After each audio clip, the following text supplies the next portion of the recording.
सौ तरह के रोग ले लो, इश्क का रोग क्या है। ओह, ना ना ना ना ना ना ना ना ना ना ना ना ना ना ना। सौ तरह के रोग ले लो, इश्क का रोग क्या है।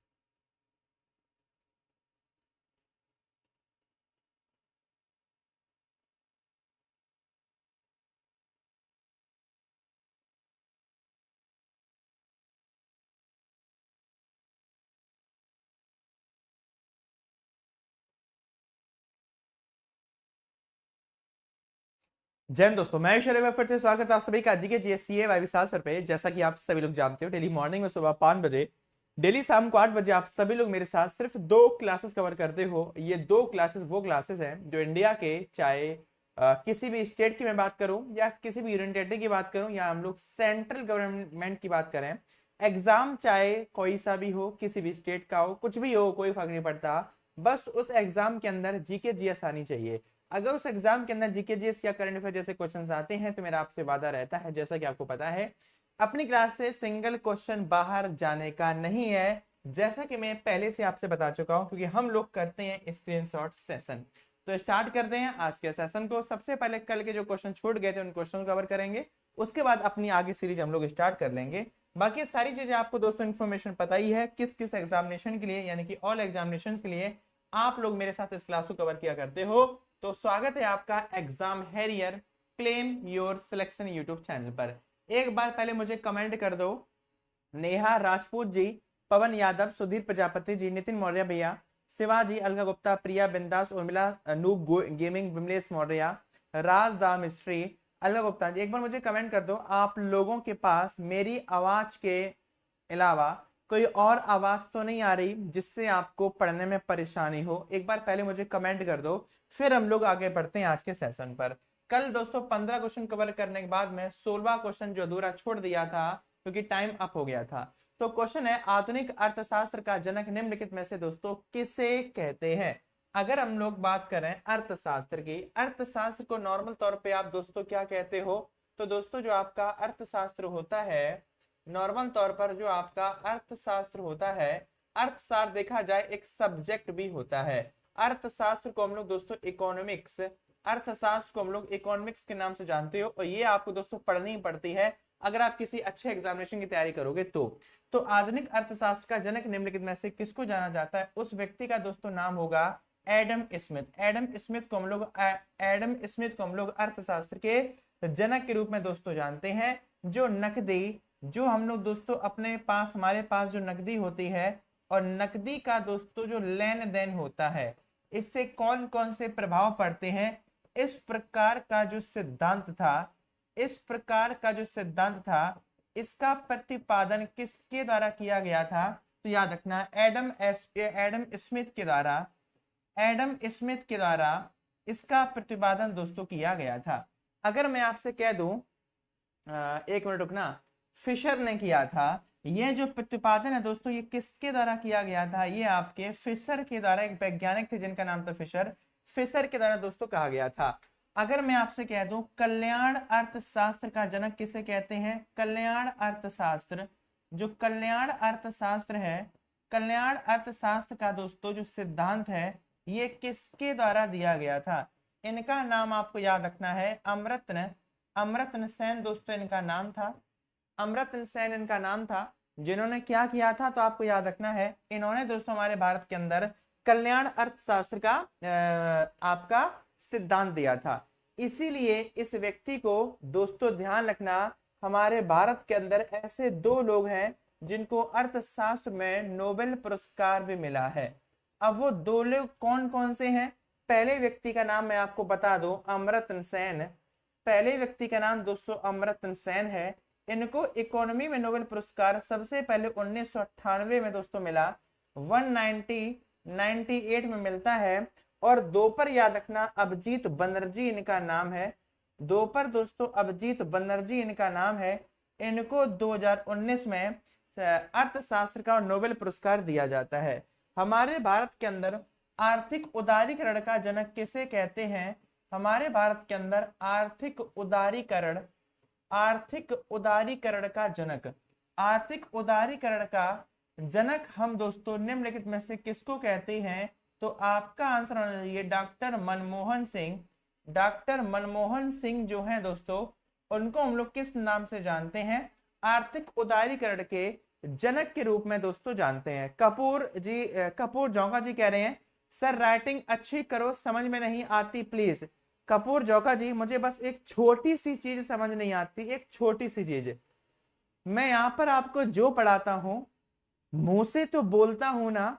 अगर मैंने यहां पर लिख दिया, लिख लो बच्चों ABCD, मुझे भी पता है किसी को समझ नहीं आएगी, लेकिन मैंने मुंह से तो बोला है ना। मैंने मुंह से ABCD को ऐसे तो नहीं कहा लिख लो, ऐसा तो नहीं कहा ना। तो समझ में तो आ रहा होगा कम से कम मेरे भाई।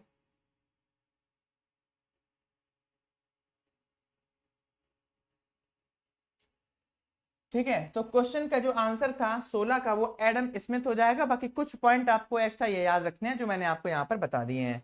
अगला क्वेश्चन दोस्तों, क्वेश्चन नंबर हमारा 17, पेनिसिलिन की खोज निम्नलिखित में से किसके द्वारा की गई थी? इसका आंसर लगभग में आप सभी लोग जानते हो। ये बात है दोस्तों 198 की दोस्तों ये बात है। तो 1928 में जो एक शब्द जो आपने पढ़ा है जिसको हम लोग दोस्तों पेनिसिलिन, जिसको हम लोग पेनिसिलिन के नाम से जानते हैं, पेनिसिलिन की दोस्तों खोज का श्रेय 1928 में हम लोग किसको देते हैं?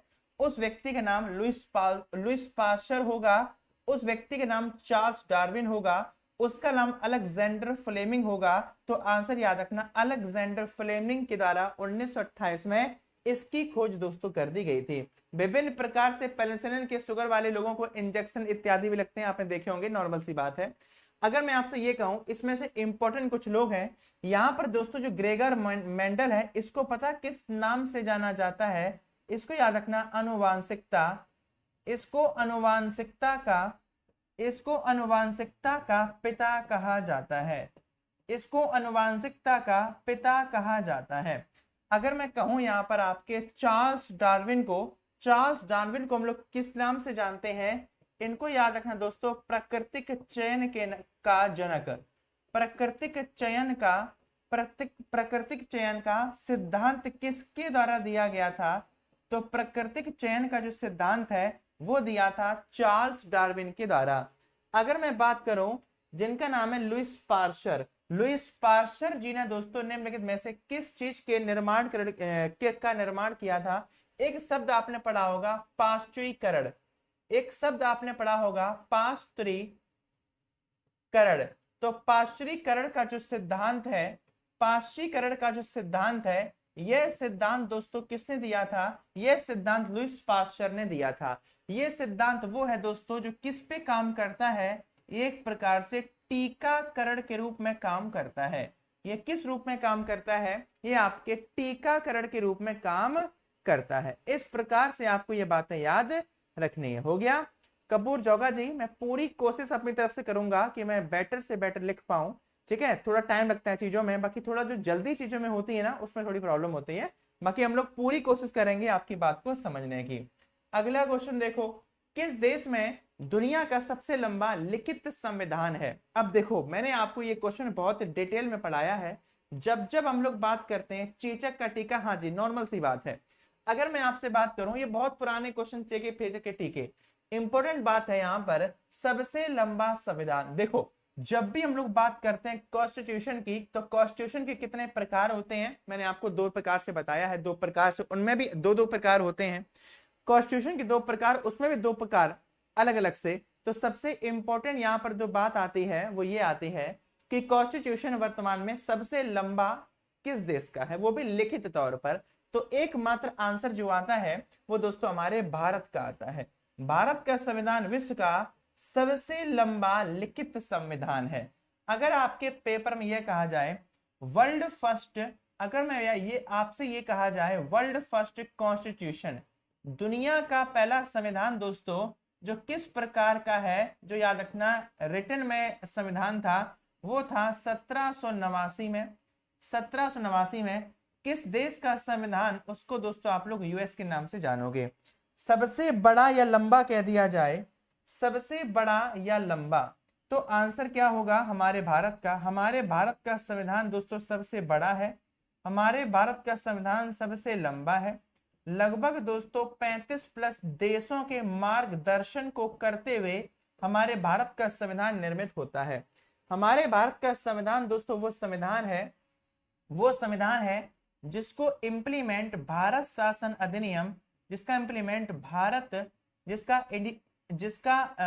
जिसको पालित या अधिनियम भारत, जिसका कह सकते हो भारत के अंदर इसको लागू कैसे किया गया, भारत शासन अधिनियम या फिर एक्ट 19030 से 35 से हमारे भारत के संविधान को लागू किया जाता है। हमारे भारत के अंदर मूल संविधान की बात करोगे, हमारे भारत के संविधान में दोस्तों मूल संविधान के अंदर 395 अनुच्छेद थे, 8 अनुसूचियां थी और 22 भाग थे। वर्तमान में हमारे भारत के अंदर 395 अनुच्छेद हैं, अनुसूचियों की संख्या दोस्तों 12 है और भागों की संख्या आपको अब यहाँ पर 25 दोस्तों याद रखने हैं। इस प्रकार से आपका क्वेश्चन हो जाता है। हमारे भारत का संविधान दो प्रकार से सबसे बड़ा है, हमारे भारत का संविधान दो प्रकार से दोस्तों सबसे बड़ा संविधान है। किस प्रकार से, तो याद रखना भारत का संविधान वो संविधान है जो दो प्रकार से, एक तो दोस्तों याद रखना शब्दों के आधार पर, एक तो याद रखना शब्दों के आधार से भारत का संविधान सबसे बड़ा संविधान है। लगभग हमारे भारत के संविधान में 1.5 लाख यानी कि लगभग 1.5 लाख शब्द है।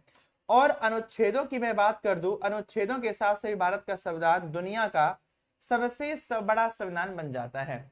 अगर आपसे कह दिया जाए दुनिया का सबसे छोटा संविधान निम्नलिखित में से किस देश का है, उस देश को आप लोग मोरक्को के नाम से जानोगे। दुनिया का सबसे लेटेस्ट कॉन्स्टिट्यूशन किस देश का है, उस देश का नाम याद रखना दोस्तों आपका नेपाल हो जाएगा।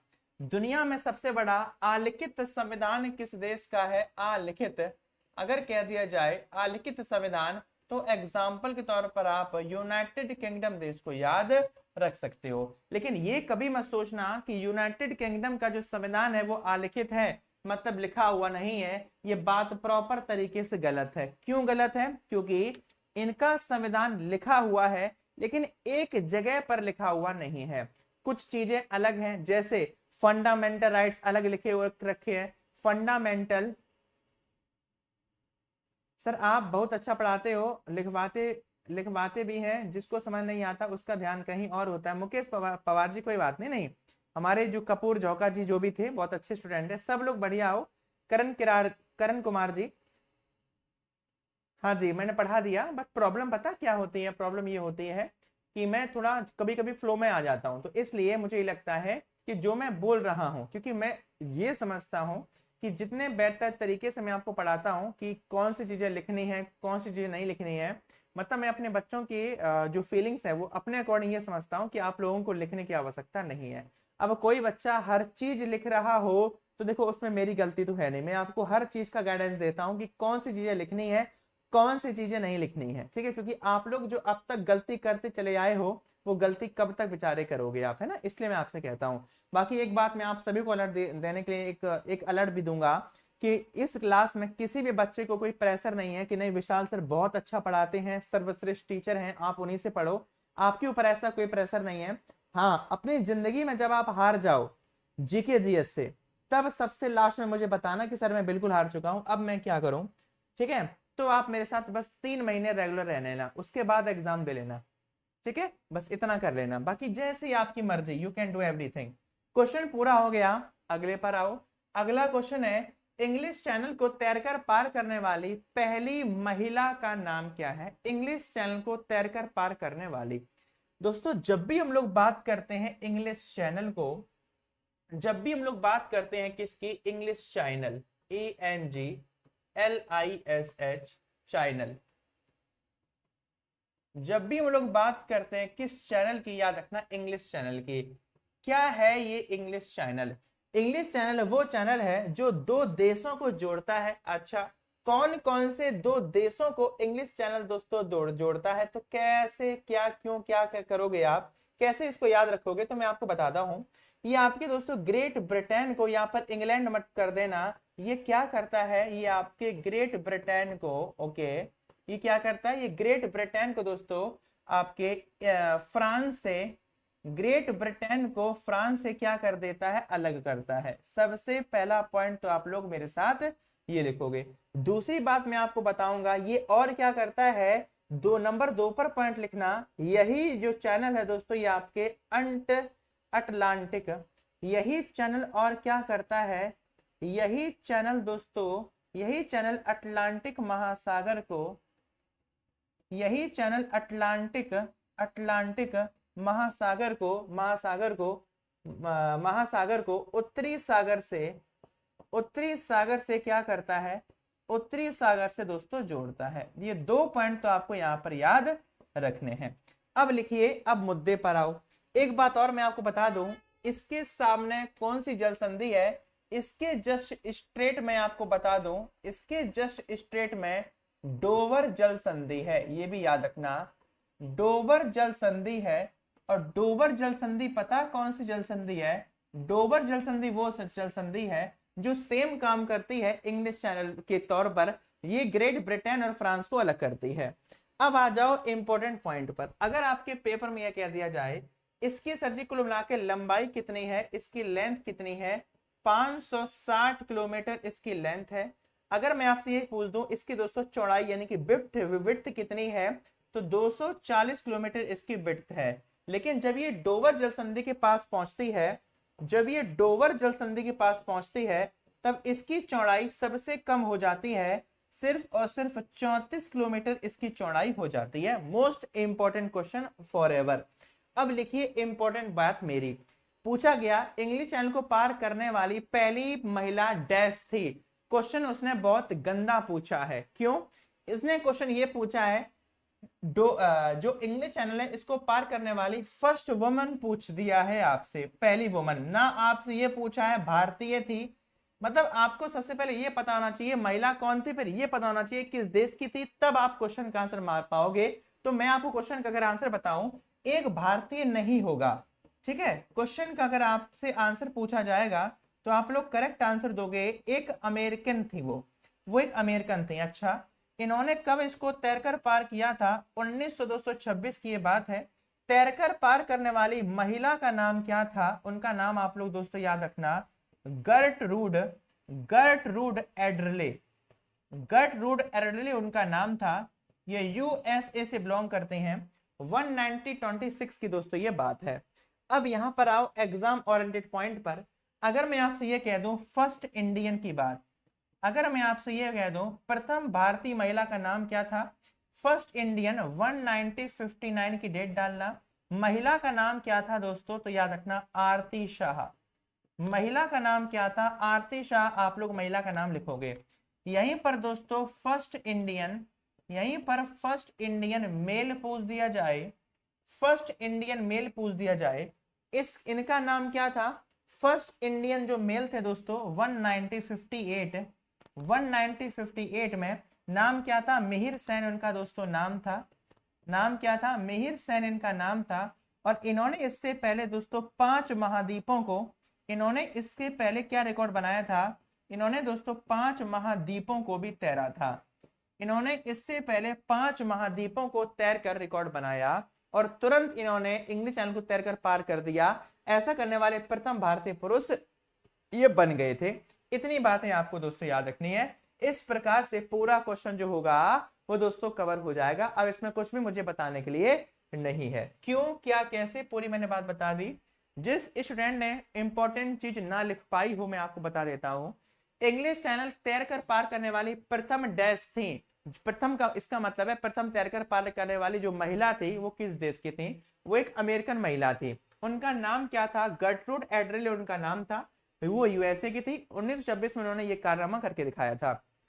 प्रथम भारतीय महिला का नाम क्या था? आरती शाह। और प्रथम भारतीय पुरुष का नाम क्या था? मिहिर सेन। 3 क्वेश्चन खत्म। चौथा, करता क्या इंग्लिश चैनल ग्रेट ब्रिटेन और फ्रांस को अलग करता है क्योंकि देश है, और जोड़ता है दो निकाय यानी कि पानी वाले, तो अटलांटिक महासागर और उत्तरी सागर को जोड़ देता है। और इसकी विड्थ 560 किलोमीटर, लेंथ इसकी विड्थ 240 किलोमीटर, और डोवर जल संधि के पास में इसकी जो विड्थ है वो सिर्फ और सिर्फ 34 किलोमीटर बन जाती है। अब आप ये कहोगे सर एक बार मुझे दिखा दो ये कहां पर है, कहा करो। मैं सॉरी टू से कि मैं मैप नहीं लाया, कोई बात नहीं, नेक्स्ट टाइम मैप आ जाएगा, मैं आपको दिखा देता हूं ये है कहां पर डोवर जल संधि। ठीक है, डोवर जल संधि अगर आप मुझसे पूछोगे सर कहां पर पड़ती है, तो मैं आपको दिखाता हूं। डोवर क्यों, इंग्लिश चैनल में आपको दिखाता हूं।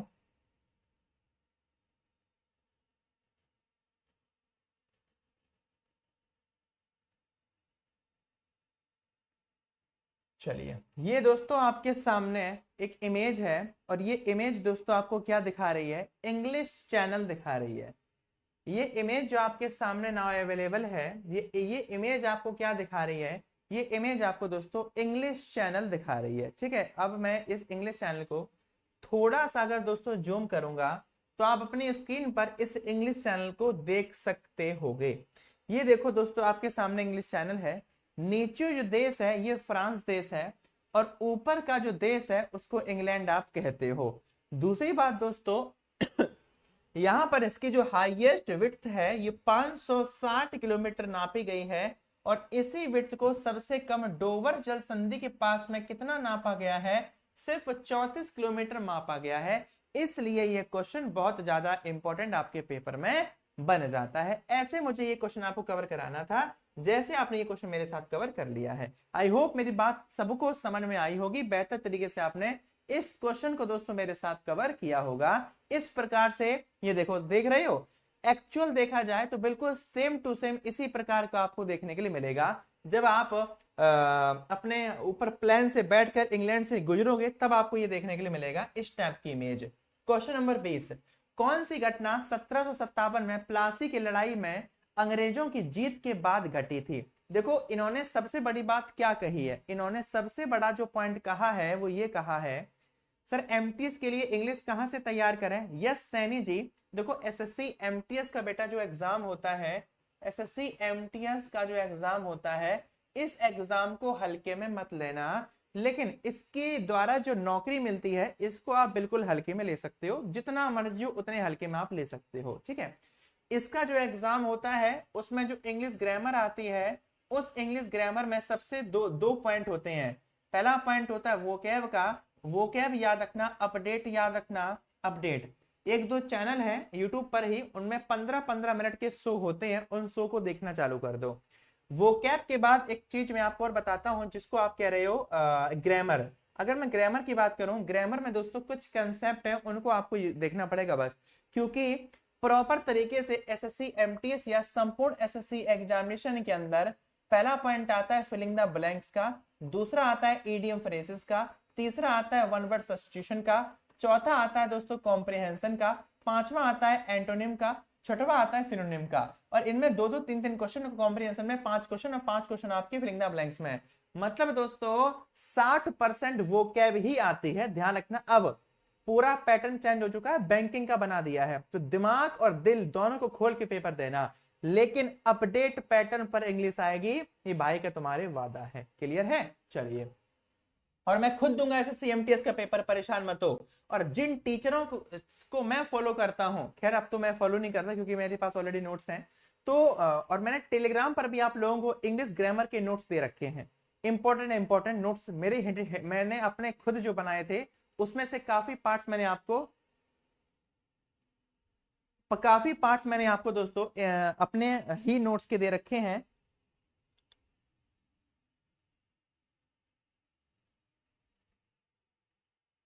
ठीक है, तो आप उनको भी डाउनलोड कर सकते हो, बाकी बस अपडेटेड चीजें ही आती हैं। तो क्वेश्चन आपके सामने पता क्या, इन्होंने ये कहा है कि 1757 में जो प्लासी का युद्ध हुआ था, उन्होंने पहले कह दिया जीता कौन था, अंग्रेज जीते थे।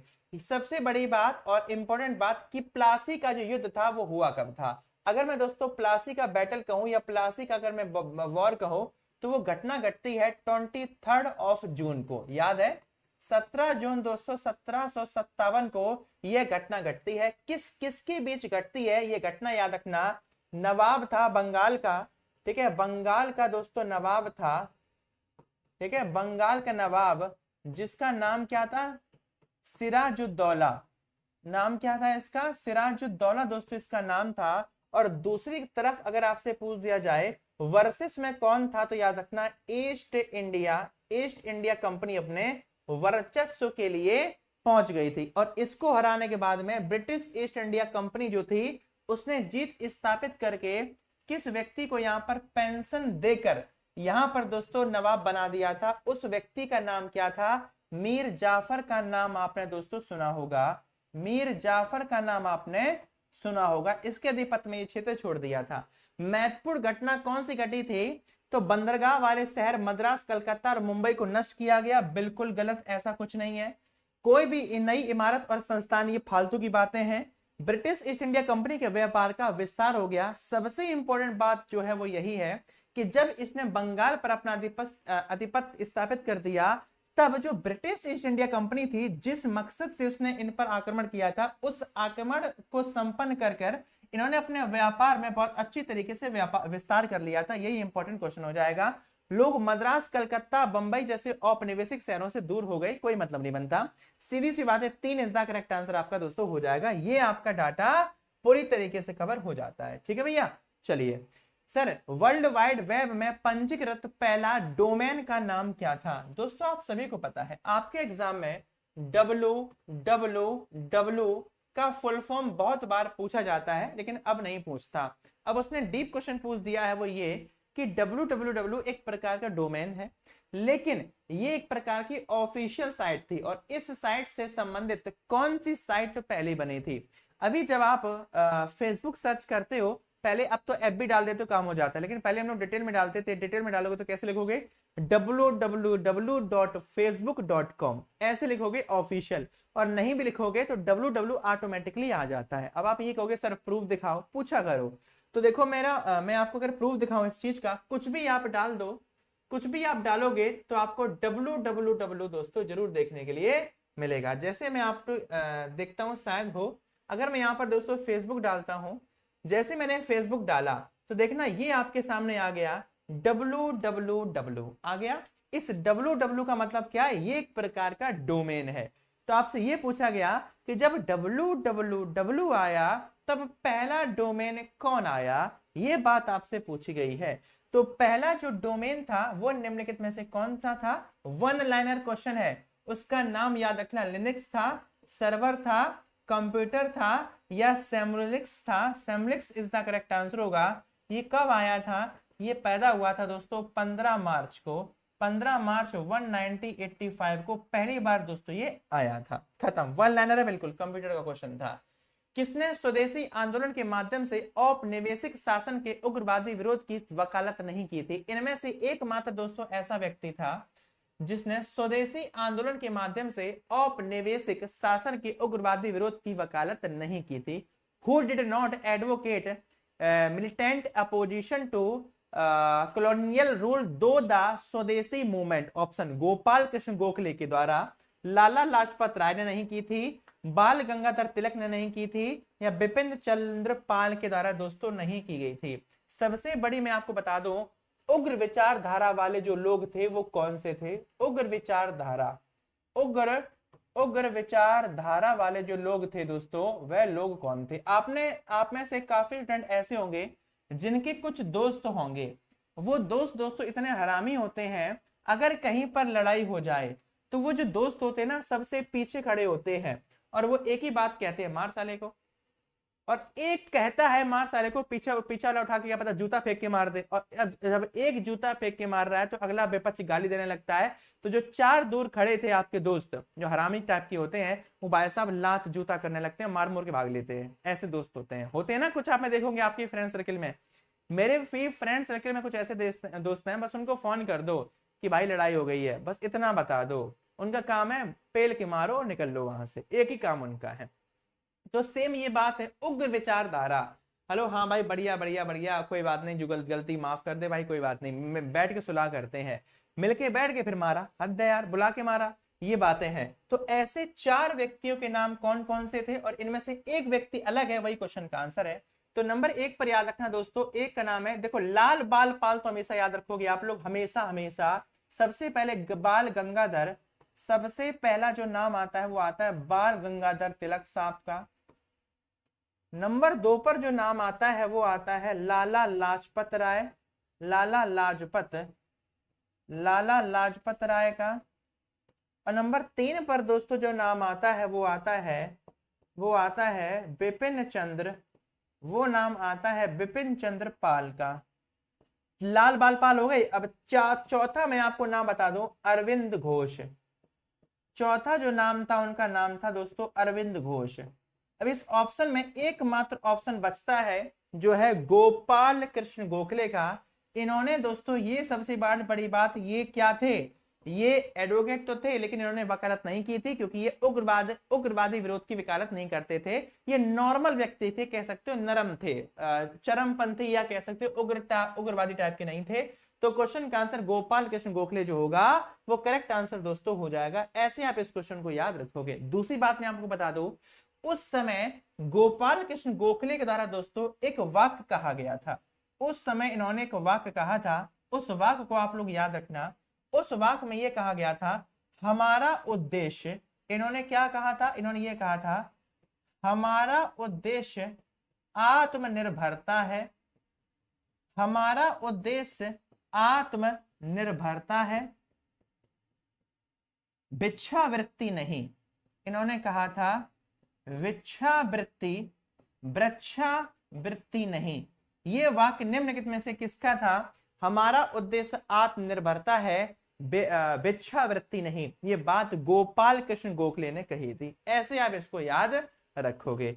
अगला क्वेश्चन देखिए 23, निम्नलिखित में से किसे, अगर वर्तमान में देखा जाए, मेक इन इंडिया के तहत हमारा भारत आत्मनिर्भर बनने की श्रेणी में बहुत आगे है।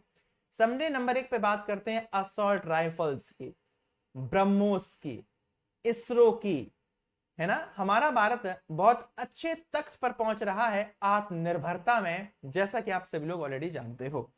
तो दोस्तों 22 के बाद निम्नलिखित में से किसे भारतीय स्वतंत्रता के पहले युद्ध के तौर पर जाना जाता है? इसका मतलब यह है, इसका मतलब क्वेश्चन का मतलब, ये क्वेश्चन कह क्या रहा है पहले वो समझो। ये क्वेश्चन ये कह रहा है कि हमारा जो दोस्तों भारत है, हमारे भारत की जो फ्रीडम है, ये फ्रीडम दोस्तों हमारे भारत के अंदर तब शुरू हुई जब फलाना आंदोलन शुरू हुआ। ऐसा कौन सा आंदोलन था जिसको कहा जाता है कि अगर ये ना हुआ होता हमारा भारत आजाद नहीं हुआ होता? समझ जाओ, ऐसा कौन सा युद्ध था? 1861 का गृह युद्ध था? बिल्कुल दोस्तों नहीं था। 1919 का रॉलेट सत्याग्रह? नहीं था, कोई मतलब ही नहीं बनता। 1857 का विद्रोह आप सभी लोग जानते होंगे, और सभी लोगों का आंसर 1857 का विद्रोह आ रहा है। तो 1857 का विद्रोह दोस्तों आप लोग याद रखोगे। लेकिन आप में से एक बात मुझे कोई बता दे कि 1857 का विद्रोह सक्सेसफुल रहा या फिर दोस्तों नहीं? ए पर है यस और दोस्तों बी पर है नो। आप में से मुझे बता दो यस और नो, क्या 1857 का विद्रोह सक्सेस था या नहीं? एक बार मुझे कमेंट करके बताओ फटाफट से, सक्सेसफुल था या नहीं था। अगर मैं बता दूं 1857 की जो क्रांति थी, इसकी शुरुआत दोस्तों कहां से हुई? हवा कहां से लगती है? यह हवा लगती है 10 मई को। यह हवा लगती है 10 मई 1857। कहां पर लगती है? यह हवा लगती है मेरठ, उत्तर प्रदेश में। यह हवा लगती है मेरठ, उत्तर प्रदेश में। प्रतीक क्या था इनका? प्रतीक दोस्तों सिर्फ 2 प्रतीक थे। पहला प्रतीक था दोस्तों कमल और दूसरा प्रतीक था रोटी। इनके सिर्फ और सिर्फ 2 प्रतीक थे, कमल और रोटी। अब बताइए यस और नो। आपका आंसर आ रहा है यस, नहीं, प्रॉपर गलत है। 1857 का जो विद्रोह था वो प्रॉपर तरीके से असफल हो गया। था तो अच्छे के लिए, लेकिन दोस्तों वो कैसा हो गया? सक्सेस नहीं हो पाया। लेकिन अगर ये ना हुआ होता तो हमारा भारत एकजुटता के साथ आगे नहीं बढ़ा होता, ये भी याद रखिए। लेकिन ये खुद में अनसक्सेसफुल रहा था। ऐसा क्यों? ऐसा इसलिए कहा जाता है कि भारत के अंदर 1857 तक एक बहुत बड़ा मोड़ हमारे भारत में आता है। वो कैसा? आपको पता है ईस्ट इंडिया कंपनी जब भारत में आई तब धीरे धीरे धीरे धीरे करके अपना काम कर रही थी, लेकिन पावर में आ गई थी, भारत पर अत्याचार करने लगी थी। ये इनका पहला कार्यकाल था, जिसको आप गिनते हो 1773 से लेके 1853, और दूसरा कार्यकाल स्टार्ट होता है 1857 से प्रारंभ होकर 1947।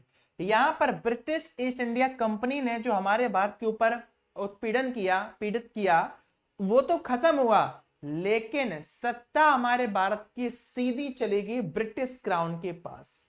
पहले ईस्ट इंडिया कंपनी के हाथ में सत्ता थी, अब ये सत्ता सीधी चली गई कहां पर? ब्रिटिश क्राउन के पास डायरेक्ट। मतलब बात वही रही कुल मिलाकर। ये आप इसलिए कहा जाता है कि ये अनसक्सेसफुल रहा था। यहां से आपके पेपर में 6 क्वेश्चन बहुत ज्यादा दोस्तों पूछे जाते हैं। कौन कौन से 6 क्वेश्चन? वो क्वेश्चन हैं कि 1857 का जब विद्रोह हुआ तो भारत में बहुत सारे स्थानों से भारत के अन्य अन्य लोगों के द्वारा 1857 के जो विद्रोह में अपने अपने स्थानों से लोगों ने नेतृत्व किया था। तो नेतृत्वकर्ता वाला स्थान दोस्तों पूछा जाता है, क्षेत्र पूछा जाता है दोस्तों, क्षेत्र पूछा जाता है। और एक तरफ आपसे पूछा जाता है कि निम्नलिखित में से किसके द्वारा इस क्षेत्र का दोस्तों नेतृत्व किया गया 1857 में। तो दोस्तों मैं आपको बताऊं, कुछ शहर इंपॉर्टेंट है, जिसमें से नंबर 1 पर आता है दिल्ली। कमेंट करके बताओ किसने किया था नंबर 1 पर दिल्ली। नंबर 2 पे आता है दोस्तों आपका, याद रखना, आगरा। नंबर 2 पर जो आता है वो दोस्तों आपका आता है आगरा। नंबर 3 पे आता है जिसको आप लोग कहते हो कानपुर के नाम से। नंबर 3 पर आता है जो आपका दोस्तों कानपुर है। नंबर 4 पर जो आता है उसको आप लोग कहते हो दोस्तों असम के नाम से। नंबर 5 पे आता है जिसको आप लोग कहते हो दोस्तों लखनऊ के नाम से। नंबर 6 पे आता है जिसको आप लोग कहते हो इलाहाबाद के नाम से। किस नाम से? इलाहाबाद के नाम से। ये 6 ऐसे पॉइंट है जो पेपर में अब तक सबसे ज्यादा पूछे गए हैं। अगर मैं आंसर की बात करूं, दिल्ली का जो नेतृत्व था याद रखना बख्त खां के द्वारा। किसके द्वारा दोस्तों? याद रखना बख्त खां के द्वारा या खान के द्वारा।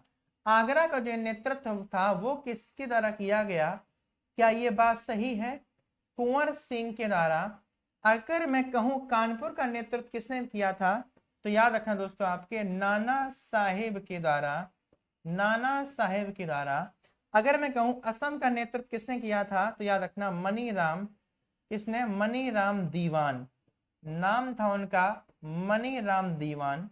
लखनऊ का नेतृत्व किसने किया था, तो याद रखना बेगम। ये किसने किया था? तो बेगम हजरत महल के द्वारा, बेगम हजरत महल के द्वारा। और इलाहाबाद पूछ दिया जाए तो याद रखना लियाकत अली के द्वारा, लियाकत अली के द्वारा। हैं तो तमाम शहर, ये 6 शहर वो हैं जो बार बार रेलवे और एसएससी में लगभग में पूछे गए हैं। इस प्रकार से आप लोग ये याद रखोगे, ठीक है।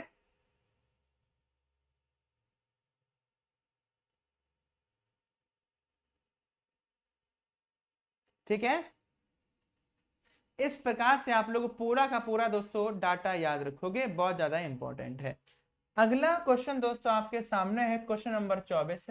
भारतीय संविधान सभा के सदस्यों ने किस वर्ष देश के लिए संविधान का मसौदा तैयार करने के लिए पहली बार बैठक दोस्तों की थी?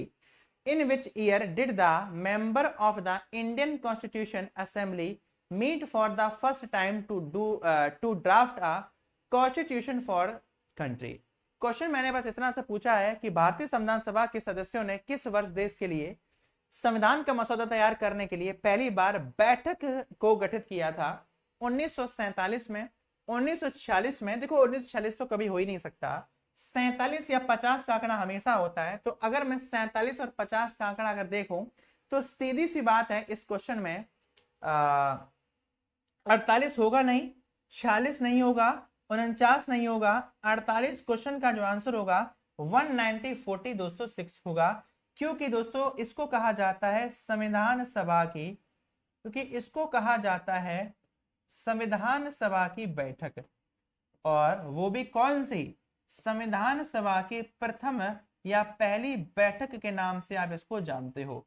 मैं आपसे एक छोटा सा क्वेश्चन पूछूंगा, भारत के अंदर संविधान सभा की जो बैठक हुई थी, इसकी प्रेरणा हम लोगों ने किस देश से ली थी कि संविधान बनाने के लिए एक बैठक करते हैं? ये प्रेरणा कहां से आई, कमेंट करके बताओ। अगर मैं बात करता हूं आंसर की, तो आंसर याद रखना दोस्तों 9 दिसंबर 1946 की ये बात है। 9 दिसंबर 1946 की दोस्तों ये आपकी बात बन जाती है। दूसरी आपको मैं बात बताता हूं यहां पर, बात बताता हूं संविधान सभा के द्वारा, ये आपको प्रेरणा बतानी है। दूसरी बात याद रखना, इसमें कुल मिलाकर सदस्यों की संख्या 389 थी। इसमें कुल मिलाकर सदस्यों की संख्या दोस्तों 389। कुल मिलाकर आपको इसके अंदर दोस्तों मेंबर याद रखने हैं, कुल मिलाकर मेंबर याद रखने हैं। इन मेंबर्स में याद रखना दोस्तों 93 क्या थी, देसी रियासतें थी। इसमें 93 क्या थी, देसी रियासतें। इसमें 93 देसी रियासतें थी और 296 याद रखना ब्रिटिश भारतीय थे। सोच सकते हो आप लोग, 296 ब्रिटिश भारतीय थे या ब्रिटिश भारत से आए थे, ऐसे आप इसको याद रखोगे। अगर मैं ये कहूं ये पहली बैठक दोस्तों संपन्न कहां हुई थी? ये पहली जो बैठक थी दोस्तों याद रखना दिल्ली में। इसके सदस्य का नाम, इसके अध्यक्ष का नाम क्या था? तो इसके दोस्तों याद रखना अध्यक्ष का नाम था डॉक्टर सच्चिदानंद सिन्हा इनका नाम था, जो अस्थायी थे। और प्रथम स्थायी अध्यक्ष का नाम क्या था? तो आपको याद रखना दोस्तों राजेंद्र प्रसाद। उनका नाम क्या था? तो राजेंद्र प्रसाद का नाम दोस्तों आप लोग याद रखोगे। राजेंद्र प्रसाद आंसर आप दोस्तों क्वेश्चन का आंसर याद रखोगे। इनको कब नियुक्त किया गया? ये बात थी आपके 11 दिसंबर 1946 की। उस समय उपाध्यक्ष के रूप में किसको नियुक्त किया गया था? एच.सी. मुखर्जी को। तो नाम एक और याद रखना, एच.सी. मुखर्जी। उस समय एच.सी. जो मुखर्जी थे वो पहले दोस्तों इसके उपाध्यक्ष बने थे। इसके पहले क्या बने थे? उपाध्यक्ष बने थे। इस प्रकार का पूरा क्वेश्चन होता है। आंसर जो सही होगा वो 19046 हो जाएगा। 25 वह दर क्या कहलाती है जिस पर उपभोक्ता अपने भोजन में रासायनिक ऊर्जा को अपने बायोमास में परिवर्तित करते हैं? कल जब ये क्लास खत्म हुई थी तब पूरे क्वेश्चन नहीं हो पाए थे, सिर्फ 16-15 क्वेश्चन हो पाए थे और आज मैंने 16 से स्टार्ट किया था। कल मैंने ये आपको घर के लिए क्वेश्चन दिया था कि इसका आंसर मुझे चाहिए। काफी लोगों का आंसर अभी बताऊंगा किस किस का। सबने आंसर द्वितीयक दिया था जो पूर्णतः गलत होगा। क्वेश्चन का जो आंसर होगा उसको कहा जाता है सकल प्राथमिक उत्पादकता, ग्रॉस प्राइमरी प्रोडक्टिविटी के नाम से, प्रोडक्टिविटी के नाम से इसको हम लोग जानते हैं। ये कल मैंने आपसे क्वेश्चन पूछा था, खैर छोड़ो। आज का पहला क्वेश्चन, सी प्लेन सेवा का प्रचालन करने वाला पहला प्रायद्वीपीय निम्नलिखित में से दोस्तों कौन सा बना था? आज का पहला क्वेश्चन आपके सामने है। हमारे भारत के अंदर सी प्लेन सर्विस का शुभारंभ सर्वप्रथम कहां पर हुआ था? सी प्लेन जो सर्विस है इसका शुभारंभ, हमने आपसे एक क्वेश्चन जो पूछा वो ये पूछा है इंडियाज फर्स्ट का। क्वेश्चन जो पूछा है इंडिया फर्स्ट का, और यहां पर करंट अफेयर जो पूछी जाएगी एग्जामिनेशन में वो क्या आएगी? याद रखना लेटेस्ट। हमारे भारत के अंदर लेटेस्ट सी प्लेन सेवा। तो मैं आपको लेटेस्ट बताता हूं करंट का, तब तक आप मुझे स्टैटिक में आंसर दो क्या होगा। अगर मैं कहूं लेटेस्ट की, तो लेटेस्ट में याद रखना ये बात है आपके अक्टूबर 2020 की। अक्टूबर 2020 में प्रधानमंत्री नरेंद्र मोदी जी के द्वारा सी प्लेन सेवा का शुभारंभ दोस्तों कहां पर किया गया? सी प्लेन सेवा का शुभारंभ इन्होंने दोस्तों आपके गुजरात में किया है। कहां पर किया? गुजरात में, जो अब तक का सबसे सक्सेसफुल प्लेटफॉर्म रहा है। आंसर आ रहा है माजुली में किया गया। विनय जी नहीं, नीलद्वीप क्वेश्चन का आंसर नहीं, माजुली नहीं, द्वीप नहीं, Andaman Nicobar is the correct answer दोस्तों आपका हो जाएगा। अगर मैं बात करूं कि सर जी ये जो इंडिया फर्स्ट जो था, आंसर क्वेश्चन का क्या हो गया? अंडमान एंड दोस्तों निकोबार क्वेश्चन का आंसर है। अगर मैं बात करूं इस पहले सी प्लेन का नाम क्या था, तो आप आंसर क्या दोगे? इसका नाम दोस्तों अपने कॉपी में लिख लेना, इसका नाम अपने दोस्तों कॉपी में लिख लेना, जलहंस इसका नाम क्या रखा गया था? जलहंस इसका नाम दोस्तों रखा गया था। ऐसे आप इसको याद रखोगे। जलहंस क्या है? जलहंस दोस्तों सेवा का नाम था।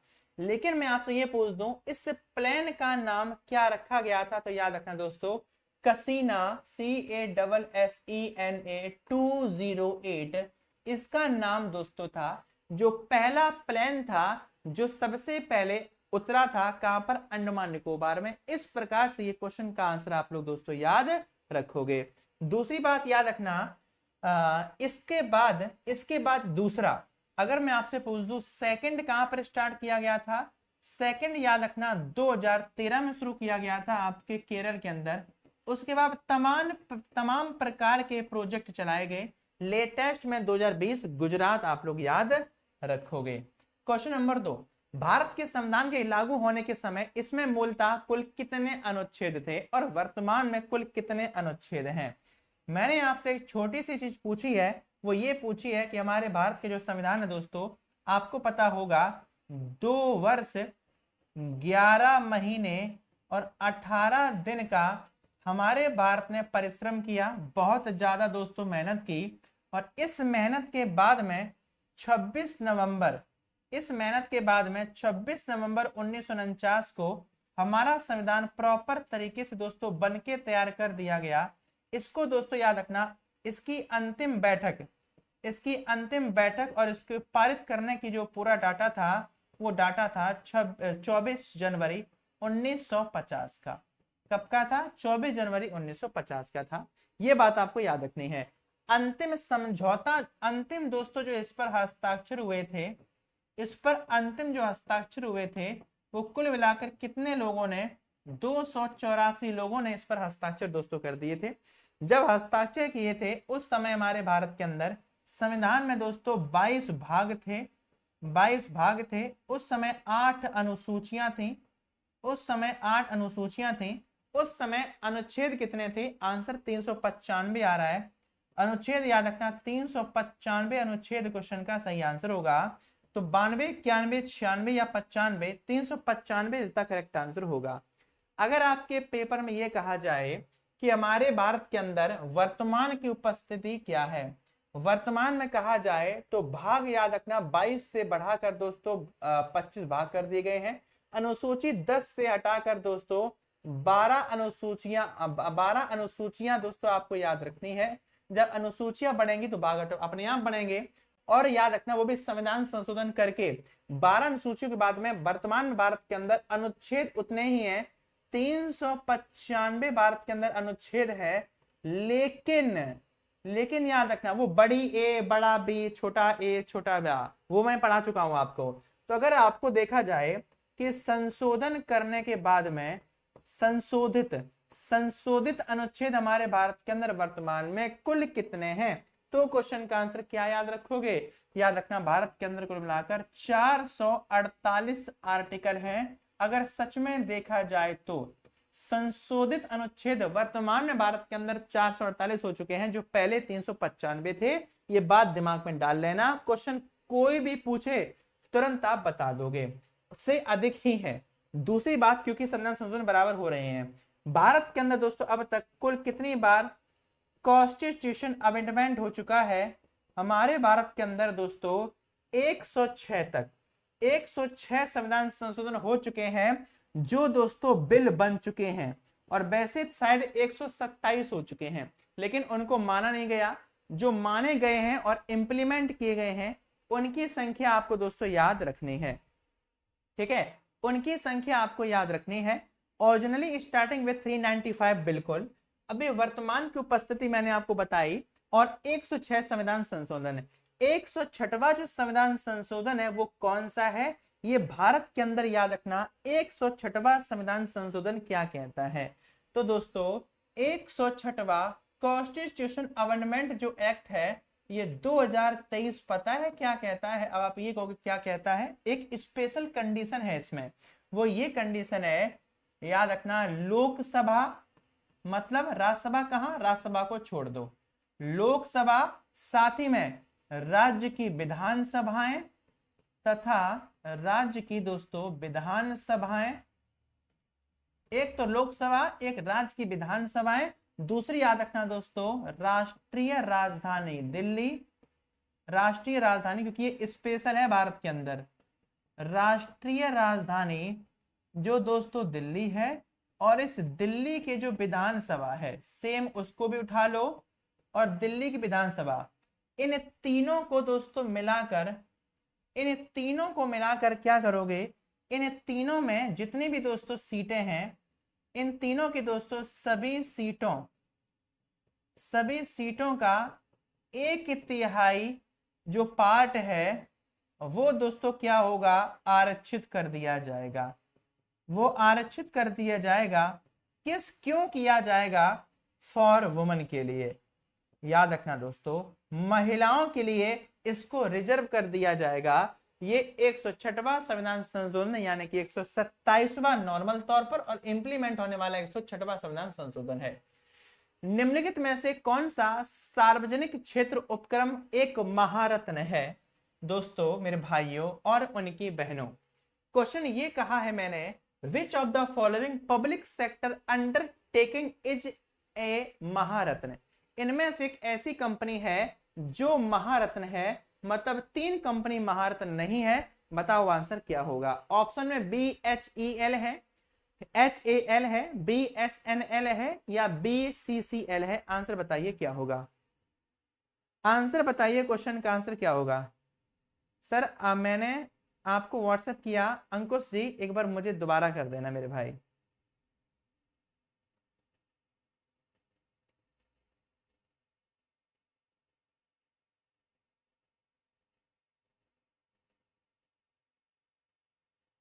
चलिए क्वेश्चन का आंसर क्या होगा, आंसर आ रहा है भेल। ठीक है, क्वेश्चन का आंसर जो होगा वो याद रखना, भेल इज द करेक्ट आंसर हो जाएगा।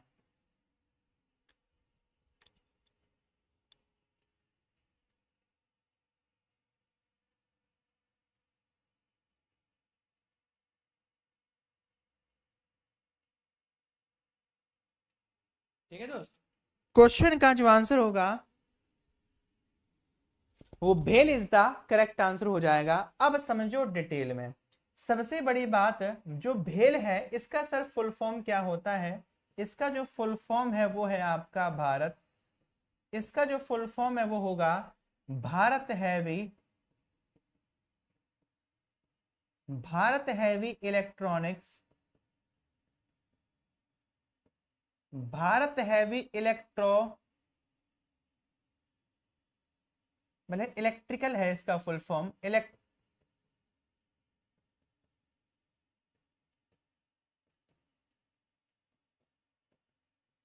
Bharat heavy electricals limited, LTD limited इसका फुल फॉर्म है। ये भारत की वो कंपनी है जिस कंपनी की दोस्तों स्थापना, जिस कंपनी का गठन या स्थापना 1956 में दोस्तों कर दिया गया था। ये भारत की वो कंपनी है जिस कंपनी का जो मुख्यालय आपको याद रखना है, यह मुख्यालय आपको दोस्तों दिल्ली में याद रखना है। ये वो कंपनी है जिसके वर्तमान में CMD का नाम जो है वो दोस्तों याद रखना KS मूर्ति होगा। क्या नाम है, KS मूर्ति। अब इंपॉर्टेंट बात ये आती है, इस कंपनी को महारत्न का दर्जा कब मिला, 2013 में। और इसी 2013 में एक और महारत्न कंपनी GAIL, इसको साथ में महारत्न कंपनी का दर्जा दिया गया था। तो ये दोनों चीजें आपको दोस्तों याद रखनी है। Total Maharatna company in India, अगर कहा जाए भारत के अंदर टोटल महारत्न कंपनी कितनी है, तो टोटल महारत्न कंपनियों की भारत के अंदर 13 संख्या हो चुकी है। 13 की 13 वित्त क्रम की सर एक बार बता दो तो लिख लो। नंबर 1 पर आती है आपकी NTPC, national thermal power corporation. फिर आती है ONGC, oil natural gas corporation.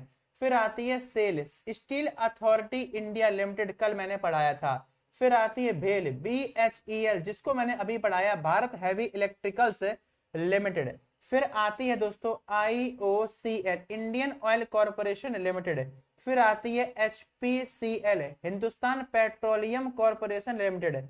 फिर आती है CIL, कोल इंडिया लिमिटेड।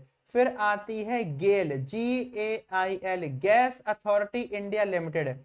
फिर आती है BPCL, Bharat petroleum corporation limited. फिर आती है पावर, फिर आती है पावर ग्रिड, इसका फुल फॉर्म कुछ नहीं है, power grid of India limited. फिर आती है 10 हो गई होंगी, देखना 1 2 3 4 5 6 7 8 9 10। अब इंपॉर्टेंट बात आती है, इंपॉर्टेंट बात ये आती है, भारत की 11वीं मार्तन कंपनी का नाम था पीएफसी।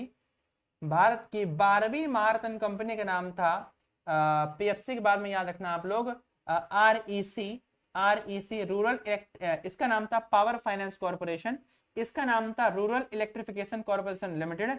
और भारत की वर्तमान में 13वीं मार्तन कंपनी जो 2013 में बनी है, 2021 2022 और 2023 में बनी है, 13 में नहीं 23 में। इस कंपनी का नाम है इंडियन ऑयल। इस कंपनी का जो नाम होगा वो याद रखना इंडियन ऑयल होगा। इस प्रकार से मैंने आपको संपूर्ण मार्तन कंपनी स्टैटिक में पढ़ा दी है। अब करंट अफेयर में इसमें 3 चीजें पूछेगा, 4 चीजें, स्थापना, हेडक्वार्टर, सीएमडी और मार्तन। अब आप ये कहोगे अगर 13 कंपनियों के 4 पॉइंट याद रखेंगे तो भाई साहब 13 गुणे 4 कर लो, आंसर कितना है? 4 12 की 2 से लगी 4 4 52। 52 क्वेश्चन मार्तन कंपनियों से याद कैसे रख पाओगे? नहीं रख पाओगे ना, मत करो याद। आप कहोगे सर फेल हो जाएंगे, नहीं, क्यों? क्योंकि आप मेरे साथ हो। मैं आपको बताऊंगा कि आपको कौन सी मार्तन कंपनियां याद रखनी है, इसमें से इंपॉर्टेंट कौन सी, और इन 3 तो इंपॉर्टेंट है ही। बस रेगुलरिटी करंट में बना के रखना। अगर आप करंट में रेगुलर नहीं हो पाए तो सॉरी टू से मैं कुछ नहीं कर पाऊंगा। क्वेश्चन नंबर 4, पाखल वन्यजीव अभ्यारण्य भारत में किस स्थान पर स्थित है? पाखल, दोस्तों पाखल वन्यजीव अभ्यारण्य एक ऐसा वन्यजीव अभ्यारण्य है, आप सोच नहीं सकते कि ये क्वेश्चन आपके पेपर में कैसे पूछेगा इस टाइप से। एनटीपीसी ओएनजीसी सेल भी, ठीक है ठीक है ठीक है भैया, हो गया। 13वीं इंडियन ऑयल है, हाँ जी।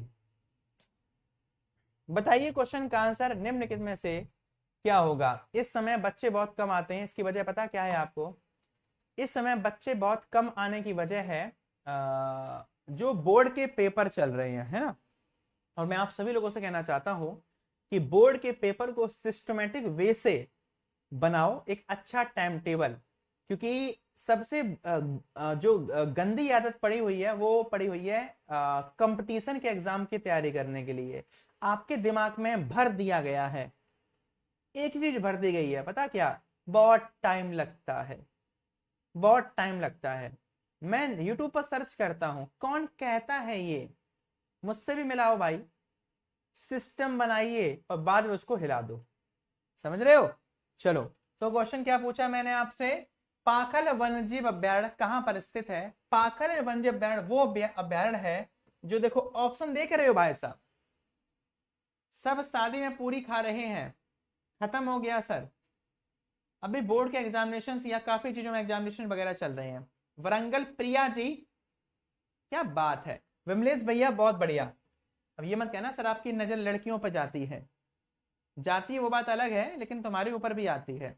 वरंगल प्रिया जी ने आंसर दिया है, और किसने दिया है? एनटीपीसी, हाँ। उसके बाद हमारे बिमलेश जी ने आंसर दिया है। निक्की जी, सी क्या होता है लिखा करो, लाइक कर दो यार, सारे लोग मिलके लाइक। यार आप लोग पता है अंदर से एक्टिव नहीं हो, मतलब जैसे नहीं मरे मरे कंडीशन होती है, एकदम लेटे हैं जीव निकाले हुए, हाँ 2-4 बूंदे कोई पानी डाल दे जीव पड़ कर लेंगे, फिर अंदर कर लेंगे। अपने अंदर एक मतलब यार क्या,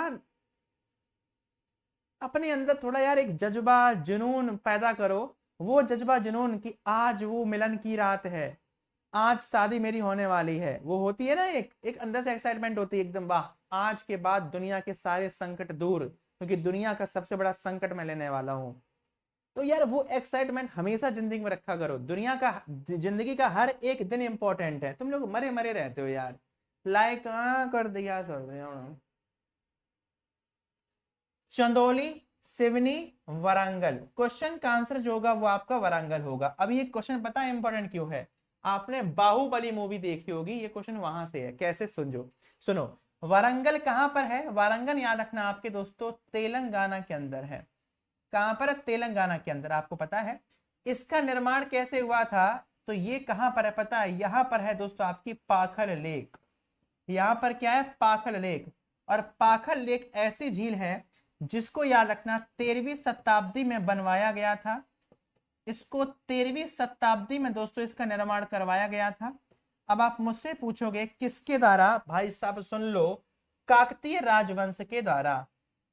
किसके द्वारा? काकतीय राजवंश काकतीय राजवंश के द्वारा इसका निर्माण दोस्तों करवाया गया था। मोस्ट इंपॉर्टेंट है। और ये याद रखना दोस्तों, और क्या, बस इतनी सी बात आपको याद रखनी है। अब ये काकतीय जो राजवंश है, यहां से क्वेश्चन पता कौन सा निकलता है? यूनेस्को की वर्ल्ड हेरिटेज साइटों से। यूनेस्को की याद रखना, वर्ल्ड हेरिटेज साइटों से आपके पेपर में यहां से क्वेश्चन निकलता है कि यूनेस्को की वर्ल्ड हेरिटेज साइटों की संख्या भारत के अंदर टोटल कितनी हो चुकी है? तो कुल मिलाकर इनकी संख्या दोस्तों 52 हो चुकी है।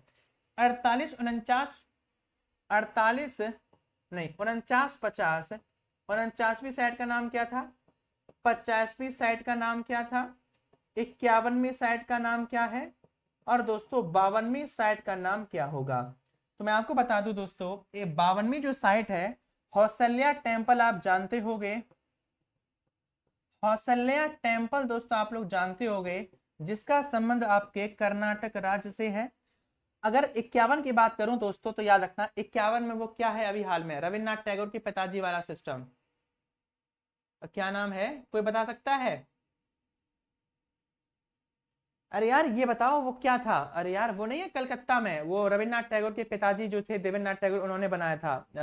अरे यार वो क्या है, कौन सा खेत है यार? शांति निकेतन। तो याद रखना दोस्तों, आपका यहाँ पर आ जाता है शांति निकेतन, यहाँ पर आता है आपका शांति निकेतन। ये कहां पर है? ये आपके वेस्ट बंगाल से रिलेटेड था। अब यहाँ पर आता है 49 और 50वां। 49वीं साइट और 50वीं साइट का नाम क्या है, आप ये बताओ पहले। 49वीं और 50वीं साइट का नाम क्या है?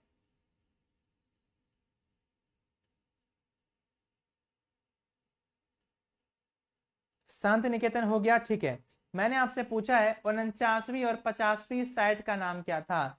49वीं साइट का संबंध तेलंगाना से और 50वीं साइट का संबंध आपके गुजरात से था। आंसर क्या होगा जल्दी बताओ यार। ये दो बताओ फटाफट से। ओम शांति कोई कह रहा है। सृष्टि सैनी जी क्या कर रहे हो? 49वीं 50वीं साइट का नाम बताओ जो world heritage site in India थी। हाँ सही कह रहे हो, वही कह रहा हूँ यार, मैं कुछ लफड़ा हो रहा है, दिमाग सटे आ रहा है आज। यहाँ पर याद रखना भाई साहब, 39 40 41 42 है। ठीक है, 39 40 41 42 है। अब सही है, 39 40 41 42 है। अब 39 बताइए। धौलावीरा हो गया, ठीक है। 40 पे याद रखना दोस्तों, इसका नाम था धौलावीरा। धौलावीरा का संबंध था आपके गुजरात से। 39वीं वर्ल्ड हेरिटेज साइट का नाम क्या था? हाँ जी भैया हो गया सही। 39वीं वर्ल्ड हेरिटेज साइट का नाम बताइए फटाफट से। 39वीं वर्ल्ड हेरिटेज साइट का नाम निम्नलिखित में से क्या था? 39th सम्राट जी का आंसर आ रहा है। लाल नहीं, ये भी गलत होगा। वो नहीं, वो अमूरत साइट है। ठीक है, रामाप्पा टेम्पल। सम्राट जी बहुत बढ़िया। 39वीं साइट का नाम था रामाप्पा टेम्पल। मैं आपसे इसलिए पूछ रहा हूं खरोंच खरोंच के, क्योंकि मैं भूल गया था सच में। तेलंगाना याद, ये सब कुछ याद था, लेकिन ऑप्शन मिलता तो बता देता, बिना ऑप्शन के नहीं बता पाता, मैं भूल गया था, बहुत दिन से पढ़ाई नहीं है ना ये वाला। तो 39 41 42 ये 4 साइट है। और रामाप्पा टेम्पल जो है, ये काकतीय साम्राज्य ने बनवाया था। ये भी वारंगल तेलंगाना के, याद रखना, पाकल वन्यजीव अभयारण्य के पास में स्थित है। यहां से ये क्वेश्चन लिंक्ड है। ठीक है, आप समझ रही। चलिए, total national park in India 106 और टाइगर रिजर्व 53। भारत की प्रथम रेलवे यूनिवर्सिटी कहां पर स्थापित है? भारत की पहली रेलवे यूनिवर्सिटी कहां पर स्थापित दोस्तों की गई थी? भारत की पहली रेलवे यूनिवर्सिटी 1930 का डाटा दोस्तों याद रखना। इसकी स्थापना राउरकेला, बड़ोदरा, गुजरात में दोस्तों की गई थी। भारत की पहली रेलवे कर्मचारियों के लिए, याद रखना, पहली यूनिवर्सिटी का शुभारंभ कहां किया गया था? तो आपको याद रखना है बड़ोदरा, गुजरात में इसका शुभारंभ किया गया था। अगर आपके एग्जाम में यहीं से 4 क्वेश्चन पूछे जाएं कि भारत के अंदर जो दोस्तों इंडियन रेलवे है, एग्जाम्पल के तौर पर भारत के अंदर जो रेलवे है, और रेलवे में पता क्या है? विद्युत इंजीनियरिंग। विद्युत दोस्तों जो आपकी इंजीनियरिंग होती है, विद्युत इंजीनियरिंग जो संस्थान है, यह संस्थान रेलवे का भारत में एकमात्र है। आप बताओ कहां पर स्थित है। मैं एक और पूछूंगा, आपदा प्रबंधन संस्थान कहां पर है रेलवे का? आपदा प्रबंधन, समझ रहे हो इसकी बात? आपदा प्रबंधन संस्थान में क्या होता है? गाड़ियों को रिकवर किया जाता है। आपदा प्रबंधन संस्थान कहां पर है, ये मुझे कमेंट करके बताओ। आप मुझे बताओ दोस्तों, रेलवे प्रबंधन, वो आपदा प्रबंधन है, ये रेलवे प्रबंधन संस्थान, ये बताइए रेलवे प्रबंधन जो संस्थान है, यह रेलवे प्रबंधन संस्थान कहां पर स्थित है? और अंतिम मैं आपसे पूछूंगा, वित्तीय प्रबंधन संस्थान कहां पर है? और एक है वित्तीय प्रबंधन और एक बनता है वित्तीय प्रबंधन संस्थान।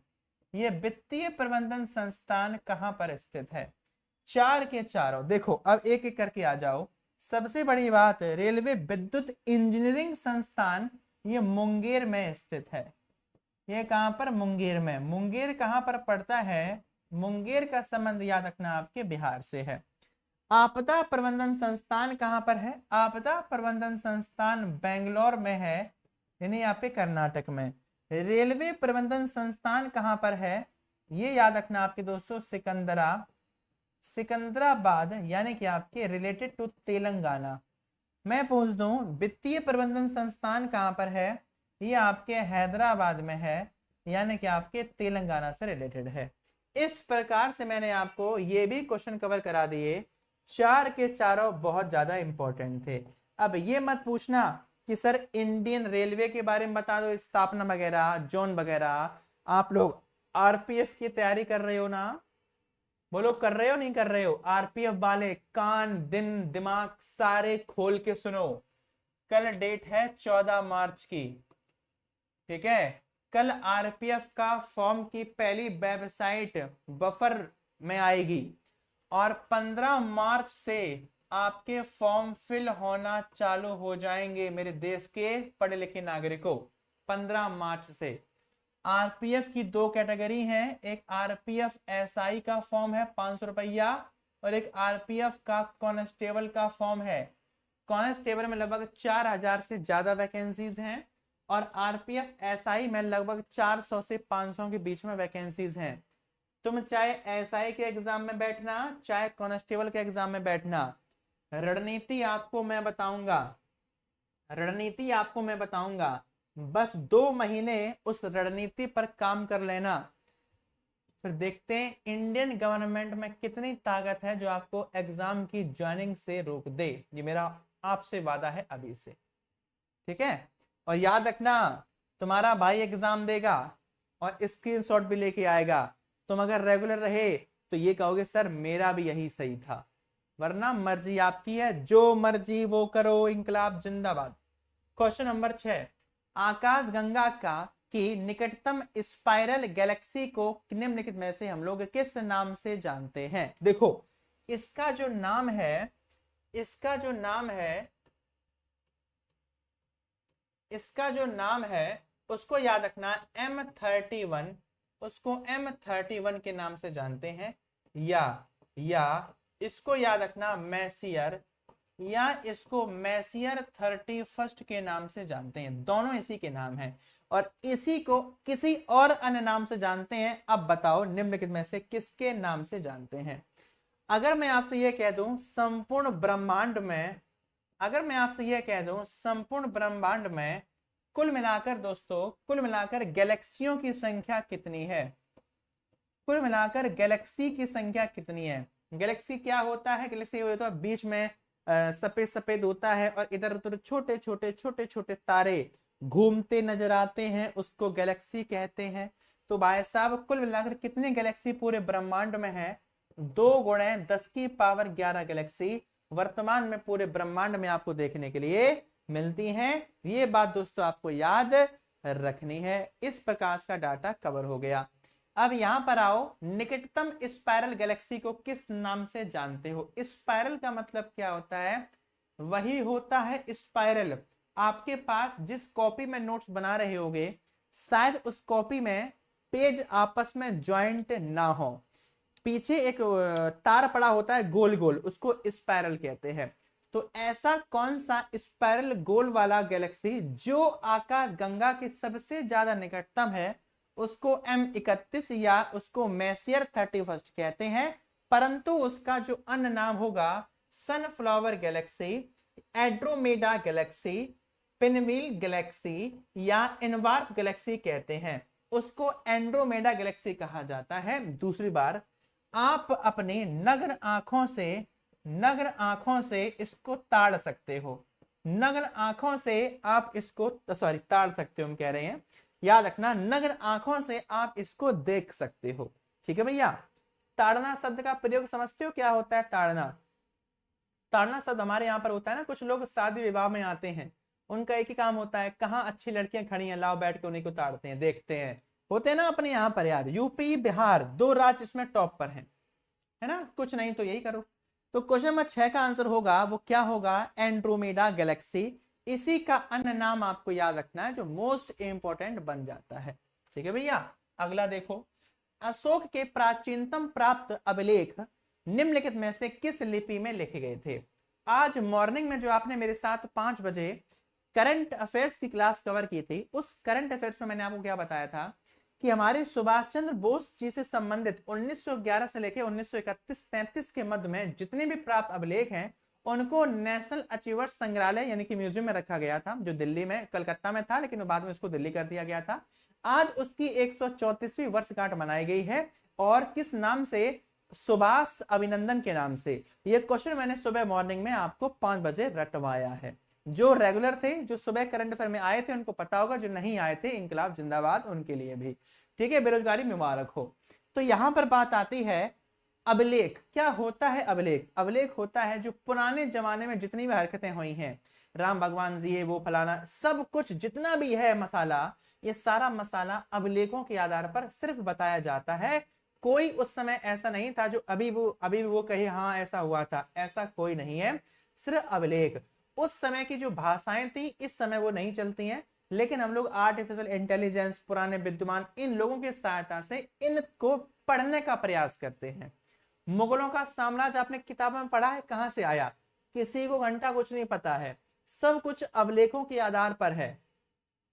खंडगिरी की गुफाएं, ये वो फलाना, इन गुफाओं के पत्थरों पर लिखा होता है, चित्रकारी बनी होती है, इसको कैसे ना कैसे ये लोग पढ़ लेते हैं, पढ़कर बताते ये हुआ था, फिर किताबों में लिख देते हैं।